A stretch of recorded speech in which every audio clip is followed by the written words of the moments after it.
All imagery in this video is artificially generated by AI technology and does not depict real events, persons, or locations. This content is produced solely for educational and informational analysis. Viewer discretion is advised.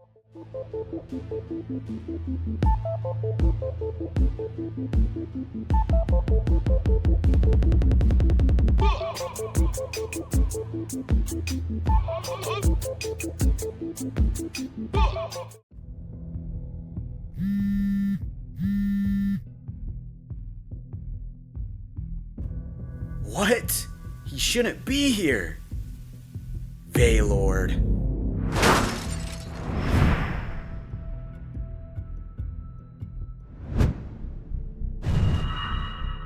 Hello, Mega Ass.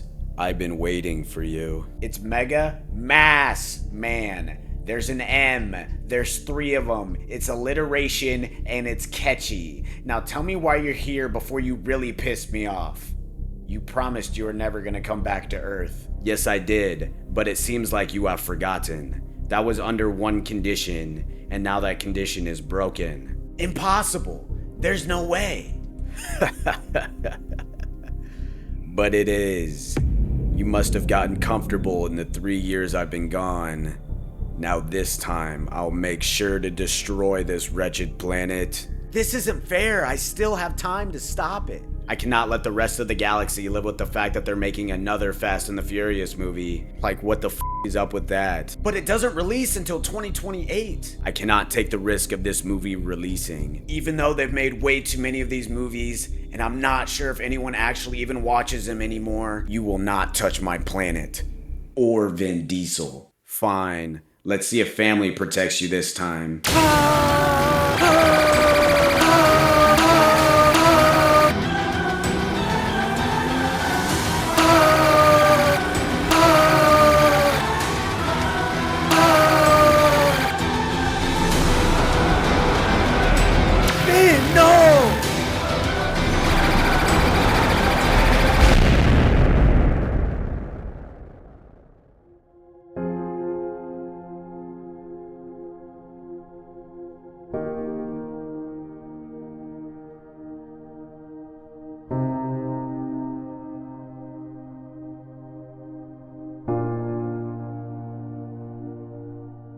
Welcome to Unraveled Anomalies, where I dive into the strange and unknown, digging up stories and legends that you've never heard about until now. In today's episode, we're stepping inside the Hotel President in Kansas City, Missouri, back in January 1935. What follows is a 4-day chilling nightmare of locked doors, cryptic calls, whispered voices, torture, and a dying man that looked his killer in the eye and said, "Nobody did it." Even decades later, no killer has been identified.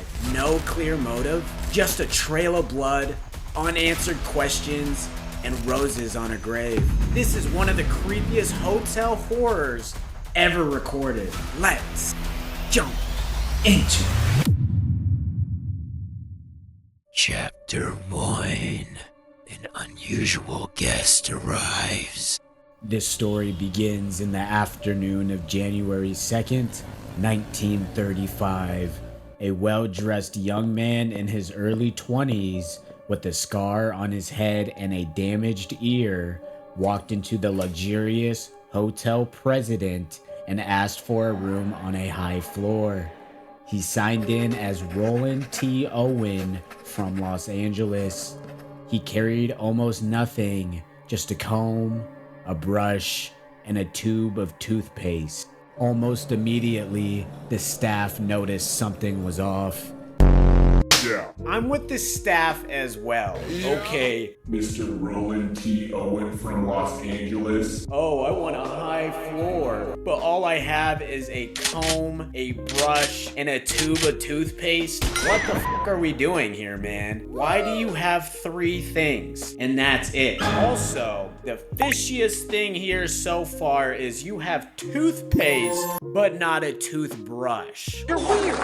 What are we doing? Caveman style? style brushing where you just got the finger, squirt it on your finger, and you just do a little bit of that. That is so uncleanly. Don't even get me started. You better not be making out with no chicks or seeing no girls if you don't even have a toothbrush. You have toothpaste, but not a toothbrush. Really, I'm not getting good vibes from this guy already. Why are you moving like that? Why do you have 3 things? Let's jump back into it and find out what Mr. Roland T. Owen is up to. He kept the door to room 1046 locked and chained at all times. When maids tried to clean the room, he told them to come back later. He repeatedly called the front desk asking for the exact time. Strange phone calls poured in and out. One call had him speaking in a deep voice to someone named, quote, Don or Donnie, saying things like, quote, Don, I don't want to see you again. Other times, the operator heard distressed voices inside the room. A maid once heard a man's voice inside say, quote, come in, even though the door was locked from the inside. Another witness saw a suspicious woman leaving the room. Would you look at that? He did see a woman, and I guarantee she was like, oh, wait. That's some stank breath right there, Roland. Why don't you brush your teeth? And he's like, Oh, I am brushing my teeth. See, I got toothpaste and I put it on my finger. oh, I feel bad for that lady. That boy, Definitely had some stank breath. nasty, nasty work, Roland. And the shit gets even weirder. What are we doing here, sir? You're giving big creep vibes, dude. You're creeping out the whole staff. They're like, what the is this guy doing? First, he shows up to the hotel with pretty much nothing. Yada, yada, yada. We've been there. Now we're talking about his room being locked with the chain lock as well. That's okay. I mean, personally, I don't trust like that. I double and maybe even triple lock my doors at a hotel. I don't trust none of y'all. I can vibe with Roland on that one. As far as asking what time it is consistently, weird. I know it's 1935, but I'm pretty sure they had watches back then. But obviously not Roland, because he rolls with 3 things. Dude's got to make sure his hair looks good, and we have toothpaste without a toothbrush. You're consistently asking what time it is. Who are you waiting for? Why are you so curious about the time? And then let's talk about Don. Roland doesn't want to see him again. Oh shit. We have beef. We got big beef around here because Roland doesn't want to see that boy Don. For what reason? I don't know. Maybe we'll find out. But this guy is not helping his case of being a little weirdo. Let's see what this amounts to. On January 4th, the phone in room 1046 was left off the hook. A bellboy was sent up. When he arrived, the door was locked but not chained.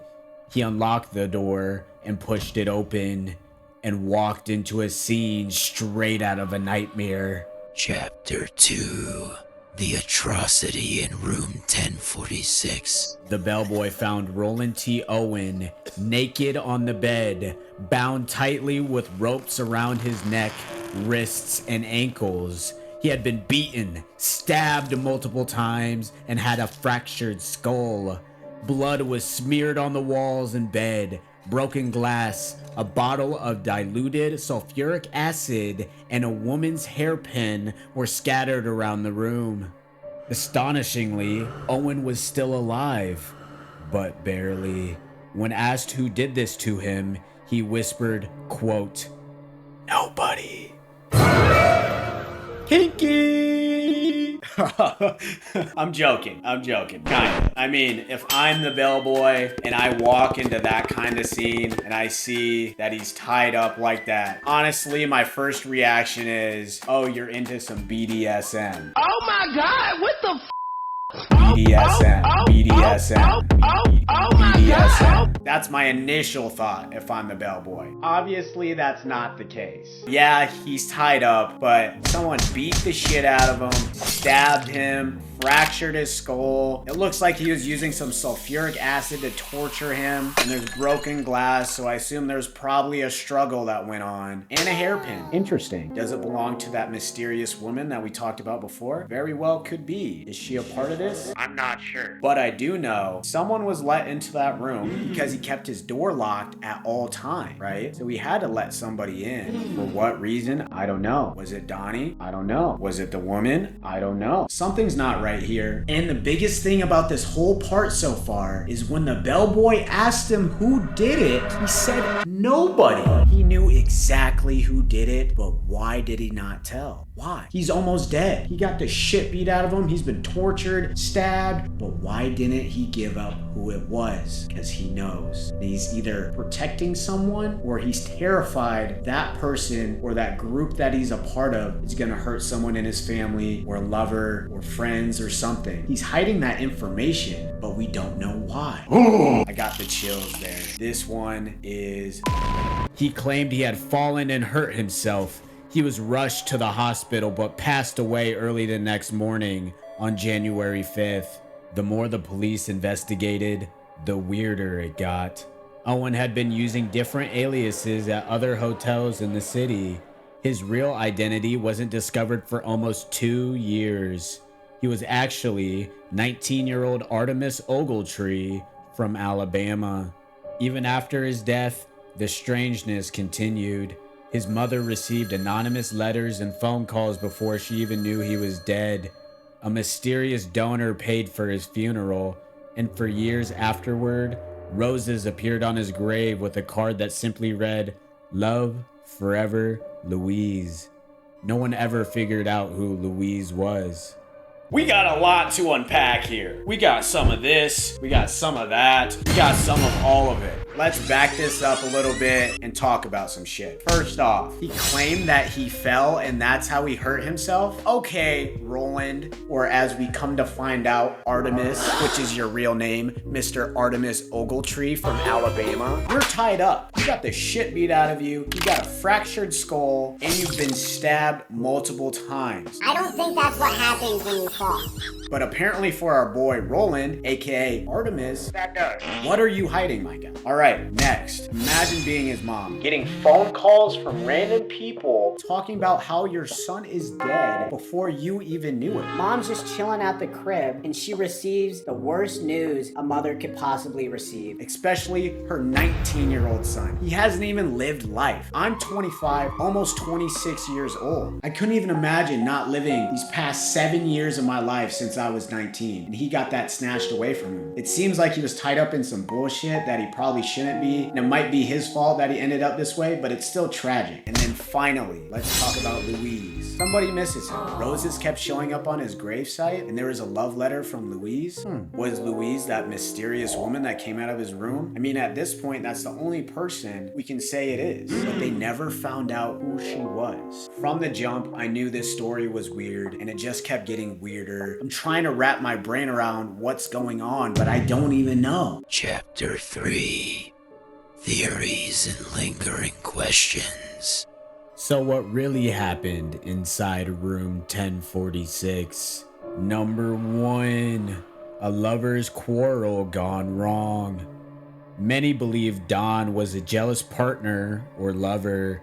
In 1935, a secret homosexual relationship or even a bisexual love triangle could have turned deadly. Number 2, organized crime or blackmail. Kansas City in the 1930s was mob territory. Some suspect Owen got mixed up in gambling, prostitution, or racketeering and paid the ultimate price. Number 3, a sadistic stranger or hired killer. The torture elements, ropes, acid, multiple weapons, suggest someone who enjoyed causing pain. The fact that Owen said nobody could mean he was protecting someone or terrified. Number 4, something even darker. A few researchers point to the locked room elements, the continued phone activity, and the post-death roses as signs of a deeper cover-up or ritualistic killing.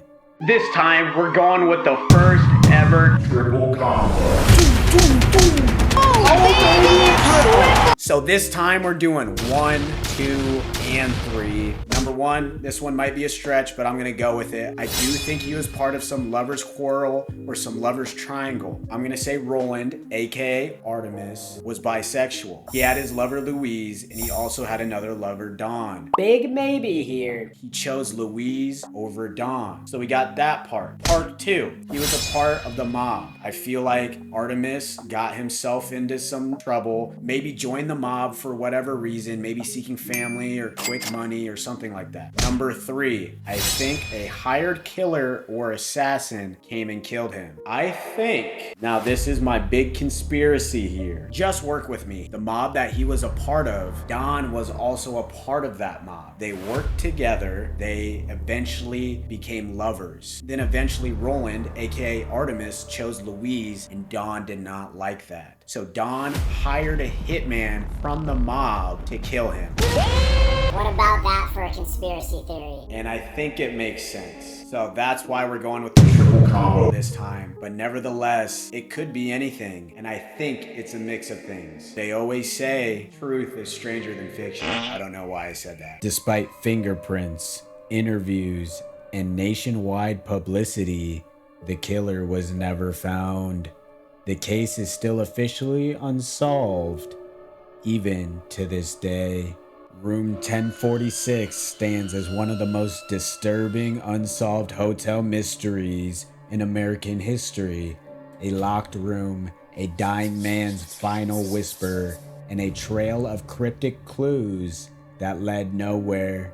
It's a chilling reminder that sometimes evil doesn't need to break in, it gets invited, or it's already waiting behind a chained door.